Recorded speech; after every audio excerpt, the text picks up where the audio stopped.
안녕하세요. 오래간만입니다. 제가 이사도 하고 기타 등등 바빠서 오래간만에 영상을 올리는데요. 한국에 계신 엄마들이 가장 고민하는 게 내가 따라가야 하나 아니면 홈스테이를 시켜야 하나, 그 두 가지 가지고 굉장히 많이 고민하실 거예요. 저도 그랬고요. 그래서 그거에 대해서 한번 실제 상황을 말씀드리도록 하겠습니다. 여기서는 제가 살아보면서 지금 실제로 경험하고 또 느낀 거를 담백하게 진실을 말씀드리도록 하겠습니다. 유학원에서는 절대 말하지 않는 진실 한번 끝까지 들어보세요. 저 같은 경우에는 저도 한국에서 있다가 캐나다를 올 때 제가 뭐 어학연수를 갔거나 외국에 살았던 경험이 없었기 때문에 막상 애랑 단둘이 아빠 없이 간다는 게 굉장히 두려웠어요. 그래서 고민하다가 애를 홈스테이를 하려고 저는 계획을 좀 생각하고 있었어요. 반반이었어요. 제가 있을 수도 있고 홈스테이를 할 수도 있다 이런 생각으로 이제 캐나다에 왔는데 홈스테이에서 제가 잠시 머물렀거든요. 딸하고 같이. 근데 저는 일주일 만에 딸도 그렇고 저도 그렇고 나는 한국을 가면 안 되겠다, 애 옆에 있어야겠다 라고 생각을 했고, 우리 딸아이도 엄마 옆에 있어 달라고 하더라고요. 근데 그 홈스테이 집에서 저희 말고도 다른 초등학생도 있었고요. 있었어요. 제가 봤을 때는 그 말씀도 드리고 싶어요. 만약에 애를 사춘기까지 애를 만약에 유학을 보내신다라고 생각하시면 정말 내가 캐나다를 따라갈 수 없는 상황이다, 부모님 중에 한 분조차도 캐나다 따라갈 수 없는 상황이다 해서 어쩔 수 없으면 뭐 홈스테이를 할 수도 있지만, 저는 솔직히 비춥니다. 홈스테이 하느니 그냥 한국에서 엄마 아빠랑 같이 있는 게 훨씬 낫다고 봐요.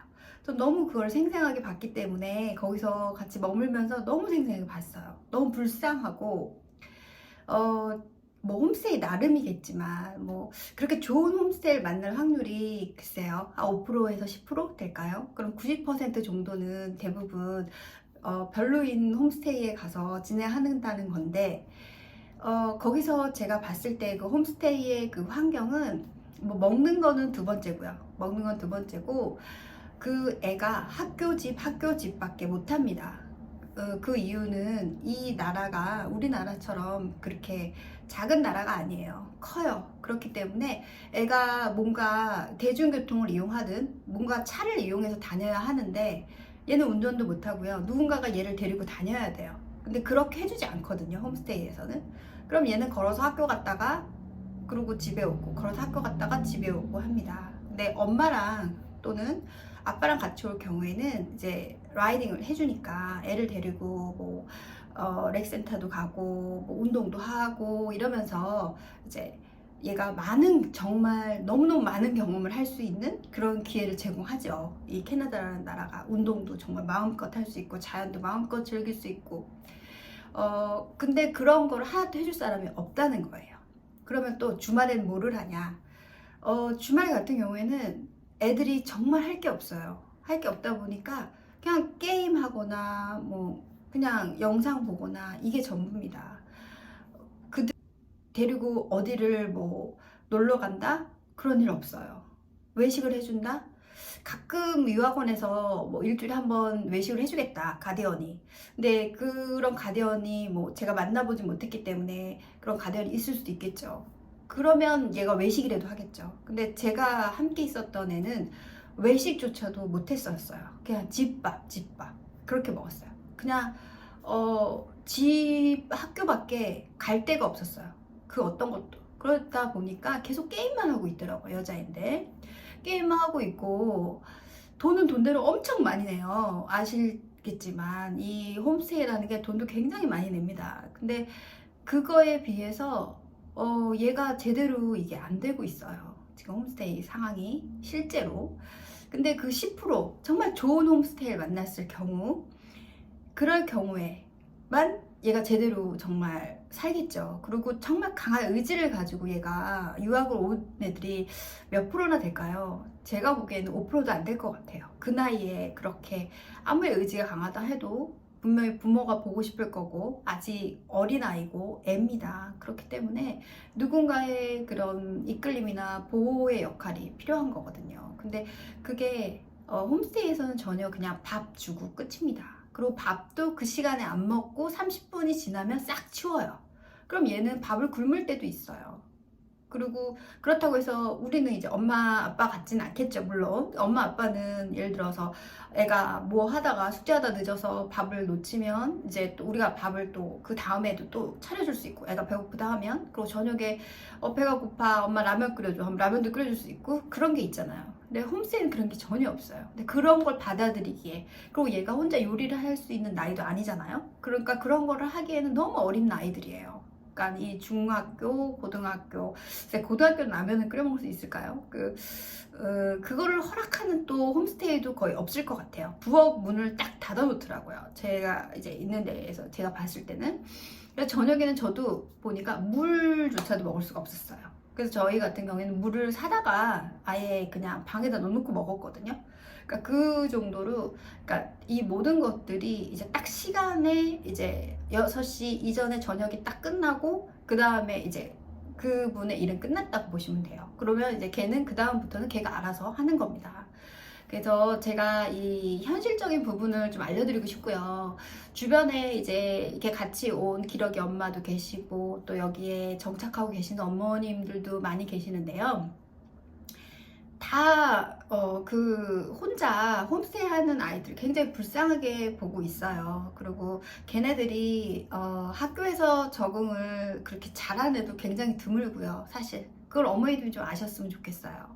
그리고 학교에서도 또 연락이 옵니다. 우리랑 같이 홈스테이 했던 애 같은 경우에는 학교에서 신고까지 했어요.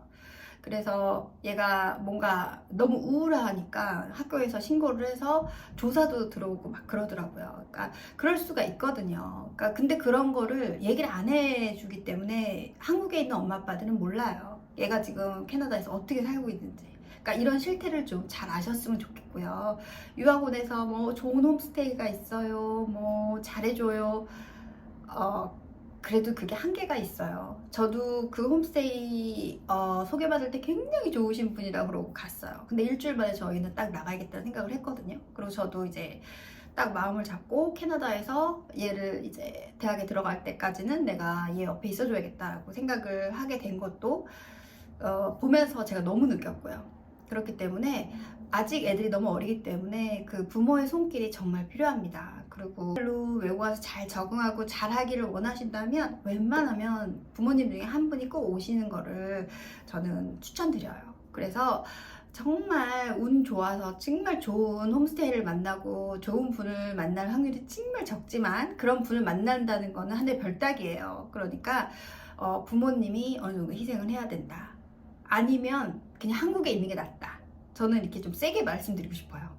그냥 그렇게 사느니 걔가 외로움에 지쳐서 어떻게 될지 모르거든요. 그러니까 여기 거주하는 엄마들 보면 다 알거든요. 걔가 이제 앞으로 어떻게 될지. 그런 애들이 여기는 한국하고 틀려요. 되게 자유롭고 뭐 언제라도 약도 할 수 있고 언제라도 대마초도 필 수 있고 이런 환경이 다 노출돼 있어요. 물론 한국도 요즘에 점점 그런다 하지만 한국보다 훨씬 더 그렇기 때문에 부모가, 그리고 게임, 뭐 영상 이런 데 굉장히 노출이 요즘은 잘 돼 있기 때문에 애들이 외로움을 그런 거로 풀 수 있는 환경이에요. 그래서 제가 보기에는 그렇게 해서 은둔히, 여기 캐나다에서 완전 은둔히로 사는 거거든요. 그게. 그래서 그렇게 사느니 그냥 부모랑 사랑받으면서 오손도손 사는 게 훨씬 걔의 성장 과정에선 더 좋지 않을까, 이런 생각을 제 생각이지만 제가 여기서 느낀 거를 말씀드려요. 정말 이거는 정말 실화고요. 실제 상황을 말씀드리는 거예요.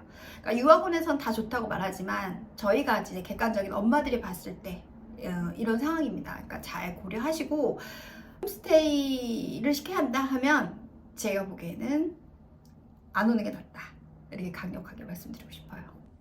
물론 이제 아이는 학교 생활 하는데 지장이 없죠. 우리 이제 엄마나 아빠가 있으니까 굉장히 마음 심리적으로 안정감을 느끼니까 학교 생활을 너무너무 잘합니다. 문제는 뭐냐?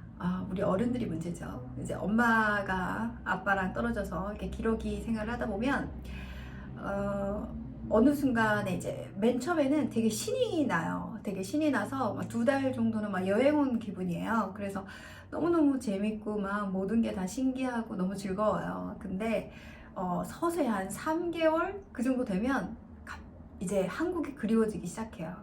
그러면서 한국에 너무 가고 싶다 이런 생각을 합니다. 그리고 엄마들도 많이 외롭죠. 인간인데. 엄마들도 외롭고 또 여기서 대화할 상대도 없지요. 사실 그렇다 보니까 아빠랑 가끔 통화하는 게 전부고, 그리고 엄마가 아빠 몫까지 해결해야 할 게 굉장히 많아요. 한국이라면 내가 안 해도 될 일, 엄마가 안 해도 될 일, 아빠가 다 해주던 일, 엄마가 다 해야 돼요. 저 같은 경우에 이사 와서 조립하고 가구들 막 들어오고 무거운 거 들고 나르고 정말 많은 일이 있었어요. 근데 한국에서는 한 번도 해본 적이 없는 그런 일들이에요. 근데 여기 와서는 다 해야 돼요. 정말로 아빠 없기 때문에 다 해야 되고, 저도 이사 왔을 때 샤워기 고장 났는데 그거 어떻게 고치나요? 그래서 그런 거. 근데 다행히 저 같은 경우에는 이제 빨리 고쳐줘서 이제 편하게 생활할 수 있었고요. 여기서는 더 이상 엄마들은 공주병이라는 건 없습니다. 그냥 엄마이자 아빠이자 그렇게 살아야 되는 것 같아요. 그래서 엄마가 항상 본인 스스로 멘탈 관리를 잘하고 나름대로 즐겁게 살려고 노력하시고, 운동도 열심히 하시고, 저 같은 경우에는 이제 여기서는 아프면 안 되거든요. 엄마가 아프면 어딜 가나 그렇지만 엄마가 아프면 안 되지만, 더더욱 여긴 아프면 안 되는 이유가 병원 가기가 너무너무 힘들어요. 그렇기 때문에 애는 아프면 저희가 데리고 가서 병원도 어떻게 해서 병원을 데려갈 수 있지만, 우리를 누가 병원을 데려가겠습니까? 의사 만나기도 너무너무 힘든 나라가 캐나다인데, 그러면 내가 내 몸을 지켜야 돼요. 그러다 보니 영양제란 영양제는 다 먹어요. 영양제에 대한 얘기가 나온 김에 내 돈 내산이고요. 제가 지금 현재 먹고 있는 영양제, 나를 위해서 먼저 저는 연골에 좋다는 영양제 먹고 있고요. 이거 되게 유명하더라고요. 이거 먹고 있고, 여기는 또 이거를 다 먹고 있어요, 엄마들이. 이게 뭐냐면 카레 가루로 만든 영양제예요. 이걸 먹으면 감기에 웬만해서 잘 안 걸려요. 비타민 C보다 더 좋았던 것 같아요. 그래서 이건 꾸준히 먹고 있고, 지금 캐나다는 가을부터 4시가 되면 오후 4시에 깜깜해져요. 밤이에요. 밤이 너무너무 길어요. 그래서 비타민 D 꼭 드셔야 되고요. 그럼 D만 섭취하면 안 돼요. B도 같이 섭취해야 돼요. 비타민 D, 비타민 B, 그 다음에 감기 예방할 수 있는 비타민 C, 오메가3 영양제 한국에서 그렇게 안 먹었거든요. 근데 다 드셔야 돼요. 그래서 내 몸을 내가 지키고, 그리고 운동 열심히 하고, 그래야 의사 선생님 못 만나니까 우리는 내가 나를 지켜야 된다 이렇게 생각하시고, 여기 오실 때는 꼭 이제 그런 마음가짐으로 엄마가 이겨낼 수 있을까 생각했어요. 근데 닥치면 다 하는 것 같아요. 엄마기 때문에. 닥치면 다 하고, 물론 힘들 때도 있고 혼자 눈물 흘리고 이럴 때도 있죠. 내가 여기까지 와서 이렇게 이 고생을 해야 되나 이런 생각할 때 많죠. 서러울 때도 많고. 그렇지만 그래도 한국의 엄마기 때문에 참고 이겨내는 것 같아요. 그리고 애가 행복해하는 모습 보면서 내가 여기를 왜 왔는지 다시 한번 깨닫게 되는 것 같고요. 그렇게 하다 보면 이제 시간이 흐르는 것 같아요. 그래서 오실 분들도 1년은 누구나 다 눈물 없이 못 보내는 1년이다 이렇게 생각하시고, 나만 그런 게 아니고 모든 사람이 그렇다라는 거 생각하시고 나를 위로하기 바라고요. 그리고 여기 와 계신 또 분들도 많이 외로우실 수 있어요. 외롭죠. 근데 그래도 내가 여기 왜 왔는지 늘 생각하시면서 내 마음을 잘 추스려야 한다. 엄마가 늘 그러잖아요. 엄마가 행복해야 아이도 행복하다. 그죠? 그러니까 우리는 안 행복해도 행복한 척 늘 그러면서 사셔야 합니다. 그러니까 영양제 잘 드시고요. 운동 열심히 하시고, 우리가 멘탈 관리를 잘해야 되죠. 네. 그리고 저 같은 경우에는 힘들 때 많이 도움이 됐던 게 종교 생활인 것 같아요. 그게 교회건 성당이건 저 같은 경우에는 그런 이제 종교 단체에서 만난 분들이 많이 도와주셨어요. 제가 적응하는데. 제가 많이 모르니까 그런 거 많이 알려주시고, 그리고 이사할 때도 많이 도와주시고 그랬어요. 그래서, 그런, 단체에 들어가셔서, 활동을 하시면서 한국 분들 만나서 이야기도 나누고, 정보도 얻으시고, 그런 거 추천드리고요. 교육청, 이제 저희 같은 건 밴쿠버 교육청인데요. 밴쿠버 교육청에서 또 운영하는 학부모 모임이 있어요. 엄마들 모임이. 그래서 거기를 맨 처음에 가는 게 되게 힘드실 수 있어요. 근데 내가 좀 용기 좀 내고 힘 좀 내서 가셔서 거기서 활동을 하시는 걸 추천드릴게요. 거기서 일부러 밴쿠버 교육청에서 엄마들 이제 잘 적응하시라고 여러 취미 프로그램을 하고 있어요. 그래서 저 같은 경우에는 이제 저는 이제 거기서 재능 기부로 이제 그림을 가르쳐줄 아이패드를 가르쳐줄 예정인데 2월 달쯤 1, 2월쯤 이제 제가 아이패드를 가르쳐줄 예정인데 이제 거기 가면 지금 가죽 공예도 하고 뭐 여러 가지 수혜도 하고 여러 가지를 하는 것 같더라고요. 그러면서 이제 친목을 도모하고 또 교육 정보도 나누시고 여기서 한국에서 유학 오신 이제 비슷한 상황의 엄마들을 만나면서 서로 위로하고 그런 것 같습니다. 그래서 제가 보기에는 그런 곳에 이제 들어가셔서 친구를 사귀시고 하는 걸 추천드릴게요. 오늘도 영상 봐주셔서 감사합니다. 그럼 다음에 만나요.